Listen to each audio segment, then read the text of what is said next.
Hello and welcome to my channel, Boo Snakes and More. Today we're going to be talking about the Lego Movie. Please like this video, and also for more videos like this, you can watch my other house channel, A&A Snakes and Stuff, my youngest son's channel, Henny's Toys and Games, or my oldest son's channel, Little Chris 10. Please subscribe to the channel. Now let's dive into the video. The Lego Movie was an outstanding feature that unfortunately left a terrible impression on Hollywood.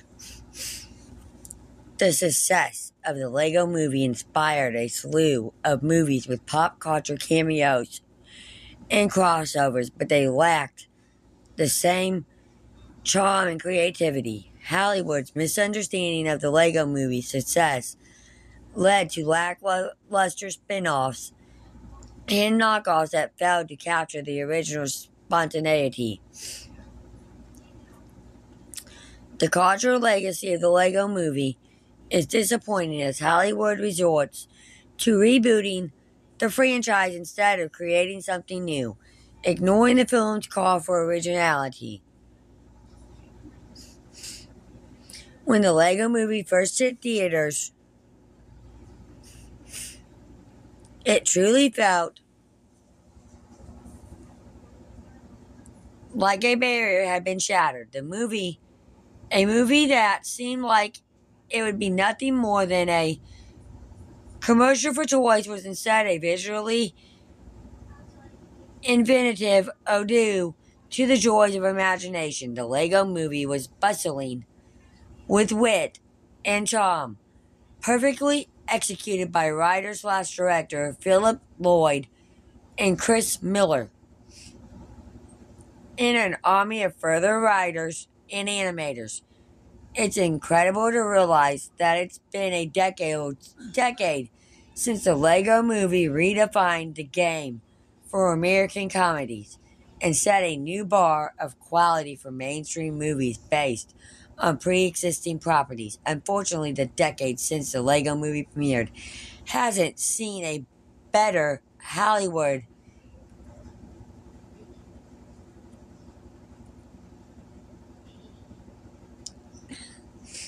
emerge from the influence of this animated feature. On the contrary, examining the last decade of American cinema, the Lego Movie unintentionally spewed a slew of terrible twins in motion pictures. As per usual, major movie studios from around the world took all the wrong lessons from a successful mainstream film that became so popular because it was daring. When risk-taking cinema becomes popular, it unfortunately tends to inspire further movies that only take surface-level details from that original movie. The Lego Movie, 10 years later, is still a comedy classic. Its status as such is indisputable. However, it's equally inarguably that movie studios didn't learn from the success of the Lego Movie.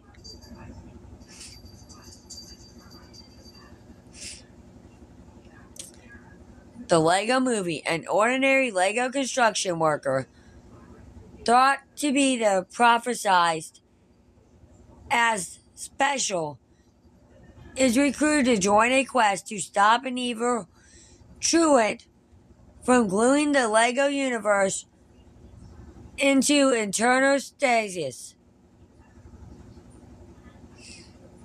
The Lego Movie spewed a slew of movies that threw pre-existing IP at the screen.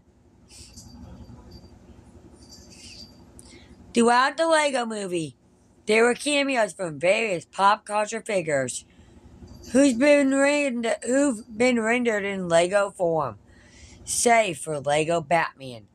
These characters are regulated to just being amusing cameos, with most of the gags and emotional beats revolving around individuals made exclusively for the Lego Movie. Plus, the Lego Movie has a good sense to limit its larger pop culture cameos to just properties that have received real-world Lego sets. which limits how many external pop culture icons can show up here. Also, these brief appearances allow Morgan Freeman the chance to say Milhouse, and isn't that anyone wants for cinema. In 2014, such cameos felt like an inevitable consequence of making a Lego movie adaptation, not to mention a spiritual successor to the cameos of various famous cartoon characters in Framed Roger Rabbit. These titles leaned on iconic figures audiences recognized, but only a handful of such figures from very specific cultural trends, 1930s and 1940s cartoons, for Rabbit, pre-existing Lego sets for the Lego Movie. In the week of the Lego Movie, studio executives got hooked on the idea that motion pictures could throw together recognizable figures for fan service pops. After this 2014 animated movie, the word got titles like Ralph Breaks the Internet, which paused its plot for discussions involving Disney princesses, Ready Player One, which showed the Iron Giant using his laser eyes to kill people, and Space Jam: A New Legacy, which brought the nuns from the Devers and the Voldemort together for the first time. As the years went on, more and more of these movies just became dominated by crossovers, by a flow of media figures that could happen from anywhere. No longer were movies confined to just playing with a small set of pre-existing pop culture characters. Spawn, Chucky, and the Battletoads could all change into battle in Ready Player One, while Space Jam: A New Legacy used a margarine of Warner Brothers characters to show for the famous studio. Big blockbusters from the second half of the 2010s clearly wanted to take the pop culture crossovers of the Lego Movie to the next level. Unfortunately, they forgot about the charm and creativity that made those original cameos so much fun. It's easy to appreciate their historically unique incarceration of Batman based by Will Arnett showing up throughout the Lego Movie when something like The Flash, just as hideous CGI versions of classic DC superheroes, staring silently into the camera. Lego Batman is fun, even if you don't know any other version of Batman. He doesn't exist solely on the soldiers of reminding people of the past. Similar cameos in titles like Space Jam: A New Legacy just rely on nostalgia to carry the day and bring no unique interpretations to this established figures to the table. The influx of pop culture crossovers in major movies in a post-2014 world failed to understand why people love seeing Lego Superman and Lego Green Lantern rubbing shoulders. Even the Lego franchise learned the wrong lessons. Unfortunately, it wasn't just the rest of Hollywood that took the wrong lesson from the Lego Movie, but the rest of the Lego Movie franchise as well. While the 2017 feature of the Lego Batman movie was an energetic and inspired extension of the Lego Movie, other titles like the Lego Ninja Co. movie and the Lego Movie 2, the second part, were far more half-hearted renditions of that initial classic. Even the larger Lego Movie franchise wasn't impressive to misunderstanding what made this breakthrough feature work. The strained comedy of the second part, or idiotic pathos of Ninja Co., tied to one-up the chaos and emotions respectively of the Lego Movie. But they just felt like movies rigidly trying to mimic a feature that worked because of its spontaneity. And then there were the other cursed toy movies that were made in the aftermath of the Lego movie. Most notably the Playmobil movie in February 2014. The Lego movie generated enthusiastic responses from people thanks to its unique animation style and willingness to take its premise to unexpectedly extraterrestrial and thoughtful places. Titles like the Playmobil movie, meanwhile, clearly thought the only thing that made the Lego movie work was being based on a toy.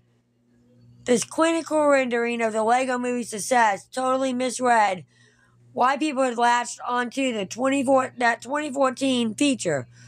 Lord and Miller's animated smash hit should have inspired more than animated family movies to take risks with their animation or trust audiences with more sophisticated gags and storylines. Instead, Hollywood boiled its success down to its source material, resulting in a slew of bad Lego movie knockoffs, like the Emoji Movie, infesting theaters in the late 2010s.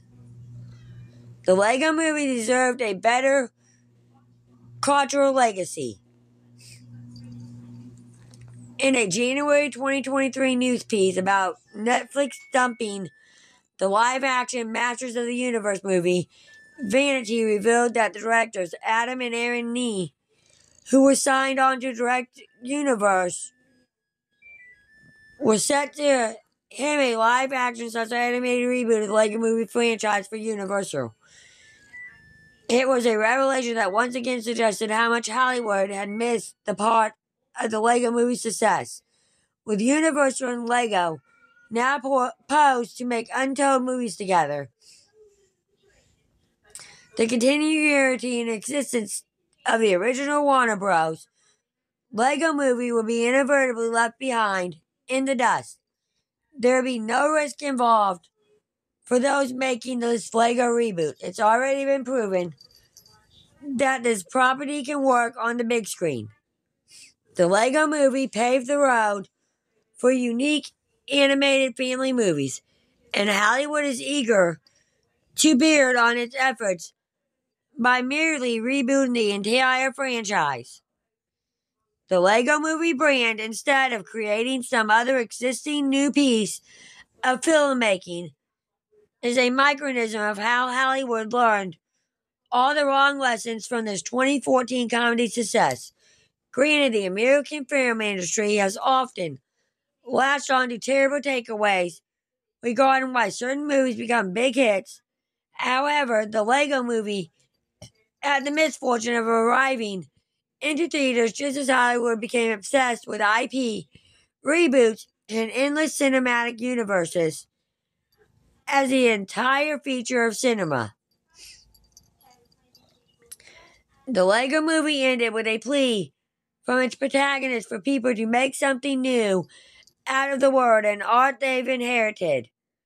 Major movie studios listened to that call to arms and went in the opposite direction, instead creating divertive art like Space Jam: A New Legacy in the wake of the Lego Movie's success.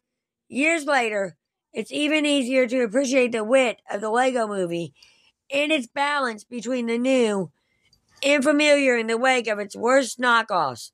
Still, it's bittersweet to look back at on the last decade of post-Lego Movie cinema and see how Hollywood squandered properly building off this movie's success.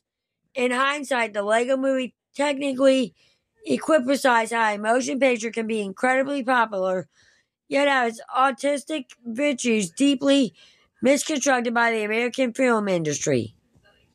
The Lego Movie is available for rental or purchase through Amazon Prime. Thank you for watching this video and peace out till the next one.